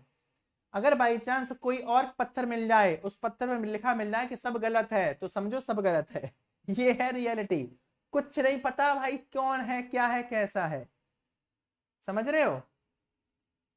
हमारा एमपी में तो हम ताड़ने वाले को ही पीछे मोड़ कर देखते हैं, वो 2 मिनट बाद भाग जाता है और फिर किसी और को ताड़ने लायक नहीं होता। अच्छा, इंडिया, ठीक है, अफगानिस्तान और आपका खरोष्टी सम्राट जी। चलिए अब हम बताते हैं, लिखिए।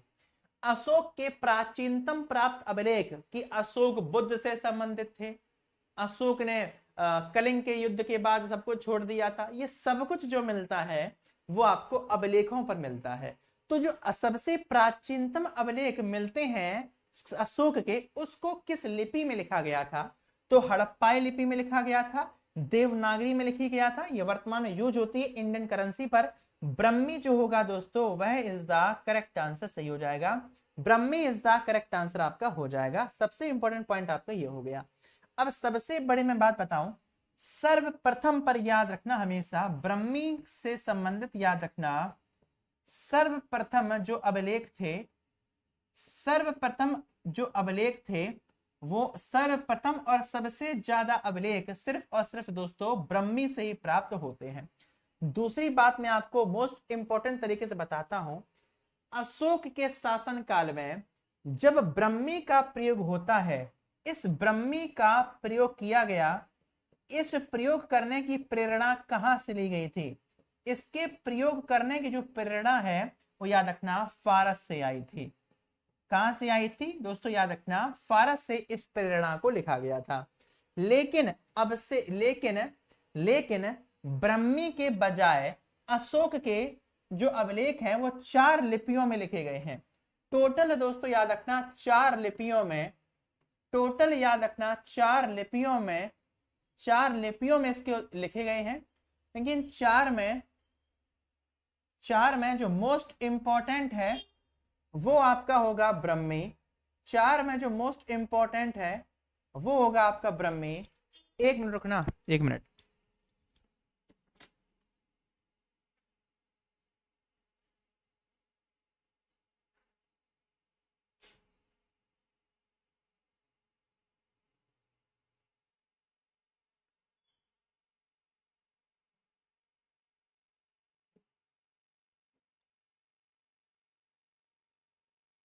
हाँ, तो हम लोग कहां पे थे? नंबर 1 पर आती है ब्रह्मी। ब्रह्मी में सबसे ज्यादा और सर्वप्रथम, इसके बाद जो आती है उसको हम लोग कहते हैं दोस्तों खरोष्टी। उसको हम लोग कहते हैं खरोष्टी। उसके बाद जो आती है उसको हम लोग कहते हैं अरमाइक। उसको कहते हैं अरमाइक लिपि। इसके बाद जो लिपि आती है उसको हम लोग याद रखना ग्रीक के नाम से जानते हैं। इस प्रकार से आपको इन 4 लिपियों के बारे में ध्यान से और सही तरीके से दोस्तों कवर करना है। इंपॉर्टेंट क्वेश्चन ये आपके पेपर में बन जाता है। इस प्रकार से आप लोग इनको दोस्तों ध्यान रखिएगा। हो गया डन? ठीक है, इस प्रकार से क्वेश्चन नंबर 7 का जो आंसर है वो ब्रह्मी दोस्तों आप लोग याद रखना। अगर मैं बात करूं आपसे, सर्वप्रथम किसने पढ़ा था? सर्वप्रथम उस व्यक्ति का नाम बताइए। सर्वप्रथम दोस्तों ब्रह्मी लिपि से संबंधित अशोक के शिलालेखों को पढ़ने वाला व्यक्ति का नाम क्या था? उसका नाम था जेम्स प्रिंसेप। जेम्स प्रिंसेप इनका नाम था। इन्होंने दोस्तों क्या पढ़ा था? इन्होंने शाह ए कुहना पढ़ा था। शाह ए कुहना जो कंधार अफगानिस्तान से दोस्तों संबंधित था। इससे ये पता चलता है कोहना एक कंधार से, या फिर शाह एक कोहना या कंधार से ये पता चलता है कि जो अशोक था वो एक भाषा से संबंधित नहीं, वो द्विभाषीय शासन काल से संबंधित था। एक से नहीं, वो द्विभाषीय शासन काल से संबंधित था। दूसरी बात याद रखना दोस्तों, एक और शिलालेख है जिसका नाम है भाबू एक और जिसका नाम है भाबू लघु शिलालेख। इस लघु शिलालेख से क्या पता चलता है? इससे पता चलता है कि जो अशोक थे ये बौद्ध धर्म से संबंधित थे बहुत ज्यादा, कि अशोक का जो संबंध है, अशोक की जो रुचि थी और अशोक का जो सबसे ज्यादा विश्वास स्थापित हुआ वो बौद्ध धर्म में स्थापित हुआ। ये बात पता चलती है भाबू लघु के द्वारा। एक और याद रखना, एक और अभिलेख है जिसका नाम है दोस्तों, याद रखना, और क्या बताऊं इसमें, बस इतना काफी है। ठीक है, बस इतनी सी बात आपको याद रखनी है। 7 के बाद अगला क्वेश्चन है 8वां। एक शब्द है जिसका नाम है आर्टिफिशियल इंटेलिजेंस। सबसे ज्यादा मैं प्रयोग इसका करता हूं अपनी एजुकेशन में। आप लोग किताबों का प्रयोग करते हो अपनी पढ़ाई के लिए, मैं किताबों का प्रयोग नहीं करता। मैंने किताबों का प्रयोग जो है इसको इग्नोर करना चालू कर दिया था 2022 नवंबर के महीने में। 2022 नवंबर के बाद जो बुक्स हैं मैंने इनको बिल्कुल त्याग दिया, बिल्कुल ही त्याग दिया। सिर्फ digital use already artificial intelligence. दोस्तों यकीन मानिए, जब से मैंने यूज करना चालू किया है आर्टिफिशियल इंटेलिजेंस का, तब से मैं ओपन चैलेंज देने लगा हूं आप लोगों को, वो भी ऑल इंडिया, चाहे कोई भी हो। ऑल इंडिया चाहे कोई भी हो, मेरा चैनल छोटा है ये, सिर्फ समझ रहे हो। अगर ये चैनल बड़ा होता ना तो अभी कम से कम भाई साहब 1 लाख लाइव चल रहे होते, या बच्चों को पता होता कि कोई टीचर है ओपन चैलेंज वाला, अगर पता होता तो। बस ये प्रॉब्लम आ जाती है। तो पता सर कैसे चलेगा? पैसों से। अब पैसों से कैसे पता चलेगा? इसमें होता क्या है? इसमें होता इस प्रकार से है कि पैसा अगर आपके पास हो तो आप अपनी शॉर्ट्स को, वीडियो को वायरल करवाओ, ऐसे पता चलेगा। फिर क्या करना है यार। क्वेश्चन पे आते हैं। बाकी आप लोग तो हो ही लाइक शेयर सब्सक्राइब करने के लिए, बस आप लोगों का सपोर्ट हो, बाकी तो झेल लेंगे यार। तो आर्टिफिशियल इंटेलिजेंस किसके द्वारा जो शब्द है दोस्तों वो गढ़ा गया था? तो एक बात याद रखना यार, कुछ चीजें छूट गई हैं अशोक से, कुछ चीजें छूट गई हैं जो इंपॉर्टेंट आपके पेपर से बनती हैं। आपने ये सारी चीजें तो पढ़ ली थी, लेकिन एक पॉइंट आपका छूट गया है, वो ये छूट गया अशोक से संबंधित। मैं आपको बताऊं, अशोक के जो शिलालेख थे, और ब्रह्मी के बारे में बताना पड़ेगा ना आपको, ऐसे तो ना वाला पढ़ा देंगे। अशोक के दोस्तों जो अभिलेख थे, अशोक के जो अभिलेख थे 4 लिपियों में सबसे ज्यादा सर्वप्रथम किसने पढ़ा, ये बात मैं आपको पहले से बता चुका हूं। अशोक के जो शिलालेख थे वो भारत में काफी स्थानों पर पाए गए, जिसमें से दोस्तों याद रखना उत्तर भारत है, और याद रखना दक्षिण भारत में पाए गए, और कहां पर, दक्षिण भारत में पाए गए। स्थान भी तो होगा कहां पर, और याद रखना दोस्तों मध्य भारत में पाए गए, और कहां पर, और याद रखना आपके मध्य भारत में पाए गए। अब बात आती है उत्तर भारत में सबसे ज्यादा, ये क्रम है याद रखना बड़े से छोटे का, दिल्ली में, फिर याद रखना आपका यमुनानगर, फिर आपके यमुनानगर में, फिर याद रखना आपके लुम्बिनी में, फिर याद रखना दोस्तों आपके लुम्बिनी में, ये सही से लिख लेना। फिर आपका है दोस्तों सारनाथ यूपी, फिर एक इलाका आता है दोस्तों आपका कुशीनगर का, यहां पर आपको अभिलेख दोस्तों प्राप्त होंगे और कहीं नहीं। ये बात है उत्तर भारत की। दक्षिण भारत में यहां पर रखना आप लोग दोस्तों गिरनार की पहाड़ियां, याद है गिरनार की पहाड़ियां में एक स्थान जिसको हम लोग कहते हैं सोपारा। दक्षिण भारत में एक स्थान जिसका नाम है दोस्तों जंटिंग, जैसे वैसे इसको रामेश्वर कहा जाता है, रामेश्वरम। अगला है मध्य भारत में, कहां पर, मध्य भारत में 2 स्थान है, एक स्थान आपका दोस्तों धौली होगा, और एक स्थान याद रखना आपका सांची होगा। यहां पर आपको सांची का स्तूप वगैरह यहां पर आपको दोस्तों देखने के लिए मिलती है। अब बात आती है यहां पर दोस्तों जो आपकी ब्रह्मी लिपि है। अब यहां पर इंपॉर्टेंट बात जो आती वही आती है कि दोस्तों जो ब्रह्मी लिपि है इसकी स्पेशलिटी क्या है, इसकी विशेषताएं क्या हैं। अगर आपसे पूछ दिया जाए ब्रह्मी लिपि से संबंधित कौन सा कथन सत्य है असत्य है, वहां से क्वेश्चन पूछेगा। इसकी पहली विशेषता है जिसको आबूगिदा कहते हैं, जिसको आबूगिदा कहते हैं। इसके तहत क्या होता है, आबूगिदा में स्पेशलिटी है, इसको व्यंजन तथा स्वर दोनों को मिलाकर दोस्तों लिखा जाता है। दूसरी स्पेशलिटी ये है, ये बाएं से लेफ्ट टू, ये याद रखना LEFT, ये लेफ्ट टू राइट लिखी जाती है, यह लेफ्ट टू राइट लिखी जाती है। यह ध्वनि आधारित लिपि है, यह ध्वनि आधारित, यह दोस्तों ध्वनि आधारित लिपि है। ये बात भी आपको याद रखनी है। अक्षर और ध्वनि को साथ में प्रतिनिधित्व कराना पड़ता है तब इसको लिखा जाता है, इसीलिए इसको पढ़ना मुश्किल होता है। इतनी बात आपको याद रखना है। अगर एक क्वेश्चन और आएगा कि दोस्तों जो ब्रह्मी लिपि है, ठीक है, ब्रह्मी से और कितनी लिपियां निकली हैं, ब्रह्मी लिपि से अन्य लिपियां जो पैदा हुई हैं, जो जन्मी हैं, उन लिपियों का नाम बता दो सर। अब इंपॉर्टेंट क्वेश्चन है, ब्रह्मी लिपि से जो लिपि निकली है उनमें से नंबर 1 पे आती जिसका नाम है देवनागरी लिपि, देवनागरी लिपि। एक लिपि आती जिसका नाम है गुजराती, जो भाषा के रूप में प्रयोग होती है। एक याद रखना दक्षिण भारत में मलयालम। एक याद रखना आपका दोस्तों बंगाली, और एक आती जिसको आप लोग तमिल के नाम से जानते हो। इस प्रकार से आप लोग याद रखना कि ब्रह्मी लिपि ने निम्नलिखित में से कितनी लिपियों को जन्म दिया, तो देवनागरी, गुजराती, मलयालमी, बंगाली और तमिली, ये सारी की सारी दोस्तों आपको यहीं से देखने के लिए मिलती हैं। पूरा क्वेश्चन आपका अब समाप्त होता है, ठीक है। अब क्वेश्चन पे आते हैं 8 पर। शब्द आर्टिफिशियल जो इंटेलिजेंस है जॉन मैककार्थी के द्वारा दोस्तों गढ़ा गया था। सबसे पहले इन्होंने दोस्तों इसका प्रयोग किया था। इसको आर्टिफिशियल इंटेलिजेंस का हिंदी में अर्थ क्या होता है, इसका हिंदी में अर्थ होता है दोस्तों कृत्रिम बुद्धिमत्ता। क्या होता है, कृत्रिम दोस्तों बुद्धिमत्ता इसका अर्थ होता है। और इसका यूज कैसे करते हैं?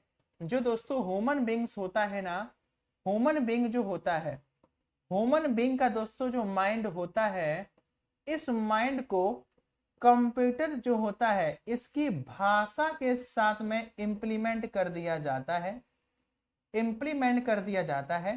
तो ह्यूमन के फंक्शंस जो होते हैं वो आर्टिफिशियल इंटेलिजेंस के रूप में ऑब्जर्व करके वो काम होने लगता है, ऑटोमेटिक। दूसरी बात मैं आपको यहां पर बताना चाहता हूं, आर्टिफिशियल इंटेलिजेंस के कुल कितने प्रोसेस होते हैं? 3 प्रोसेस याद रखना, इसके सिर्फ और सिर्फ अब तक 3 प्रोसेस खोजे गए हैं। 3 प्रोसेस कौन कौन से? एक होता है प्रोसेस जिसको हम लोग कहते हैं लर्निंग, दूसरा प्रोसेस होता है जिसको हम लोग कहते हैं दोस्तों रीजनिंग, दूसरा प्रोसेस होता है जिसको हम लोग कहते हैं रीजनिंग, और तीसरा प्रोसेस होता है जिसको हम लोग कहेंगे सेल्फ करेक्शन, CORRECTION। मतलब ये खुद ही दोस्तों लर्न करेगा, खुद ही अपने लॉजिक लगाएगा, और खुद ही अगर कोई एरर हो गई तो करेक्शन भी खुद करेगा, आपको फ्रेश कंटेंट प्रोवाइड कराएगा। इस प्रकार से आपको ये बात याद रखनी है। I love it. अगला क्वेश्चन दोस्तों आज का 9वां, भारत के समुद्री मार्ग की पहली बार खोज निम्नलिखित में से किसके द्वारा दोस्तों की गई थी? सबको पता है, हमारे भारत के अंदर जब भी हम लोग बात करेंगे कंपनियों के आगमन की, तो याद रखना कंपनियों का आगमन, जब भी हम लोग बात करेंगे दोस्तों याद रखना भारत के अंदर कंपनियों के आगमन से, किससे? भारत के अंदर दोस्तों, भारत के अंदर कंपनियों के आगमन से जब भी हम लोग बात करेंगे, इसमें सबसे पहली बात आती है दोस्तों डच ईस्ट इंडिया कंपनी। का अर्थ ब्रिटेन से नहीं है, ये बात दिमाग में डाल लो, सबकी ईस्ट इंडिया कंपनी है क्योंकि वो ईस्ट में ही पड़ता है। तो डचों की दोस्तों जो ईस्ट इंडिया कंपनी थी, इसका भारत में आगमन सर्वप्रथम 1500 दोस्तों 1595 में होता है। ठीक है, पहला पॉइंट। दूसरा है, उसके बाद आती है दोस्तों याद रखना अंग्रेजी, उसके बाद आती है अंग्रेजी ईस्ट इंडिया कंपनियां भारत में। ये बात है 1600 से स्टार्ट हो जाती है, वो बात अलग है, नहीं हुआ था, फिर 1602 1608 इत्यादि चलता रहता है। अंग्रेजों के बाद दोस्तों जो कंपनी आती है वो आती है डेनमार्क की ईस्ट इंडिया कंपनी। ठीक है, ये आती है 1616 के बाद में। लेकिन भारत के अंदर सर्वप्रथम जो समुद्र की खोज की गई थी वो याद रखना किनके द्वारा? पुर्तगालियों के द्वारा। ये बात है दोस्तों याद रखना 17 मई, ये बात है आपकी 17 मई 1498 की दोस्तों ये बात है, जब एक व्यक्ति जिसका नाम था वास्को डी गामा हमारे भारत में समुद्री मार्ग से हमारे भारत में आया। किस स्थान पर आया? केरल के दोस्तों कालीकट, केरल के कालीकट बंदरगाह पर दोस्तों ये उतरा था। अगर मैं बात करूं, यहां पर यह कहा गया पहली बार खोज वास्को डिगामा के साथ में खोज किसने की थी? अब्दुल मनीक के द्वारा। शायद आपने ये नाम कभी सुना ना हो, अब्दुल मनीक का नाम याद रखना सम्राट जी, अब्दुल मनीक का नाम याद रखना। वास्को डिगामा तो सबने सुना होगा, इसका समर्थन किसने किया था? अब्दुल मनीक का नाम आप लोग दोस्तों याद रखना। कालीकट पर इसका स्वागत किसने किया था? कालीकट पर इसका जो स्वागत है उस समय वहां पर जो शासक था उसका नाम था जमोरिन। तो याद रखना दोस्तों जमोरिन के द्वारा इसका स्वागत किया गया था। इसने व्यापार किस चीज का किया था? वास्को डिगामा के द्वारा दोस्तों मसाले का व्यापार किया गया था, और कहा जाता है अगर ये 6 रुपए लेके आया तो 60 रुपए वापस ले गया, कुछ इस प्रकार से, है ना। वर्षा जी छुट्टी कर दो, बस मैडम छुट्टी होने वाली है। इस प्रकार से आपको ये पूरा का पूरा पॉइंट याद रखना है। वास्को डिगामा की भारत में कितने बार यात्रा हुई? 2 बार भारत के अंदर दोस्तों यात्रा हो गई है। तो भारत आने वाली प्रथम यूरोपीय कंपनी आपको याद रखनी है एस्तादो दी कंपनी, एस्तादो दी कंपनी जिसने मसालों का व्यापार किया, और कार्यकर्ता कौन था? Vasco D gamma. तो पहली कंपनी पुर्तगाली का नाम था एस्तादो दी कंपनी। इतनी सी बात आपको तो पूरी बात याद रखनी है। पहला कारखाना 1502 में दोस्तों भी लगा था, ये भी याद रखना, पुर्तगालियों का पहला कारखाना। खैर ये पूरा का पूरा क्वेश्चन दोस्तों यहाँ पर आपका समाप्त हो जाता है। संपूर्ण क्वेश्चन के साथ में, ठीक है। डच ये टाटा पता चल गया। पुर्तगालियों ने प्रथम कंपनी की स्थापना, प्रथम कारखाना 1502 में केरल के कालीकट पर दोस्तों स्थापित केरल के कोचीन में स्थापित किया था 1502 में। नाम था एस्तादो दी कंपनी के नाम से। 9वां हो गया। और आज का मैं घर के लिए क्वेश्चन देता हूं, निम्नलिखित में से कौन भारतीय राष्ट्रीय कांग्रेस के चरमपंथी नेता नहीं थे। बात है चरमपंथी की, उदारवादी, नरमपंथी, सब ऑलरेडी मैं पढ़ा चुका हूं, आज भी मैंने पढ़ाया है कुछ। तो इसका कमेंट करके मुझे आंसर बताना। आंसर क्या होगा कि निम्नलिखित में से कौन भारतीय राष्ट्रीय कांग्रेस के चरमपंथी नेता नहीं थे। है नहीं, नहीं, 3 है, एक को छोड़कर आंसर बताना। जो भी हो क्वेश्चन का आंसर मुझे ऑफलाइन दोस्तों कमेंट करके चाहिए, जो भी आप क्वेश्चन का आंसर दे पाओ, क्योंकि टाइम हो गया है अब। और मैं फिर से आपसे कह रहा हूं, आपने देखो हर क्वेश्चन आप देखोगे भाई साहब पूरी स्लाइड भरी हुई है, देख रहे हो, भर भर कर मैंने आपको पढ़ाया है। हर कुछ वल्नरन में पढ़ाता ही नहीं हूं आपको, क्योंकि मुझे पता है आपको सक्सेसफुल व्यक्ति बनाना है, आपको कोर्स बार बार बेच बेच के बार बार नहीं बुलाना है। तो आपका स्वागत था, वेलकम टू एग्जाम हैरियर पर। तो सभी लोग मिलके, आप लोगों जानते हो थोड़े दिन बाद मेरी फोटो जगह पर ये लोगो अपडेट हो जाएगा। टेलीग्राम चैनल का नाम भी एग्जाम हैरियर है, वहां पर सारे नोट्स वगैरह जो भी इंफॉर्मेशन है अपडेट सारी वहां पर आपको मिल जाती है। और नाम मेरा आपको पता ही है। तो एक बार सभी लोग मिलकर सेशन को लाइक, शेयर और सब्सक्राइब करना मत भूलिएगा। बस इतनी सी मेरी रिक्वेस्ट है। कोई बात आप लोगों को मेरी बुरी लगी हो तो उसके लिए मैं माफी चाहूंगा। पहली बात, मैंने ऐसा कुछ कहा नहीं है, अगर कुछ ऐसा मेरे मुंह से निकल गया उसके लिए मैं माफी चाहूंगा। बाकी सब बढ़िया है, फर्स्ट क्लास है, मौज में रहिए। और मॉर्निंग में ऑन टाइम पर जरूर मिलिएगा आप अपनी क्लास में, ठीक है। 98 लायक हुए हैं और 101 लोग अभी इस क्लास को देख रहे हैं। आप खुद सोचो क्या बात करते हो यार, हद है बिल्कुल। तो सेशन को सबसे पहले मिलके सभी लोग मिलके लाइक, शेयर, सब्सक्राइब जरूर करना। और मॉर्निंग में ऑन टाइम पर अपनी क्लास में जरूर आना। 14 मार्च 2025, ठीक है, 24।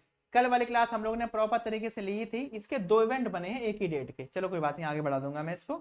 अभी आप ये क्लास कवर करो, SSC bank, railway, database, UPA बनाना, सबकी क्लास। खैर ये हो गया आपका पूरा सेशन कवर। टाइम अप हो चुका है, सेशन को हम लोग समाप्त करते हैं। सभी लोगों को लव यू ऑल। समाप्त करते हैं। ऑफलाइन क्वेश्चन का आंसर कमेंट करके जरूर दीजिएगा। सभी लोग मिलकर सेशन को लाइक, शेयर, सब्सक्राइब जरूर कीजिएगा। इस चैनल में विपिन तिवारी जी, ठीक है मेरे भाई, नोटिफिकेशन अपडेट होते ही मैं करवाता हूँ आपको, या कल करवाते हैं इस पे। मिलते हैं मॉर्निंग में, तब तक लिया सभी को तहे दिल से, मॉर्निंग में सबका वेट करूंगा, ध्यान रखना। मिलते हैं तब तक लिया सभी को तहे दिल से। जय हिंद, जय भारत, वंदे मातरम, इंकलाब जिंदाबाद। Thank you so much.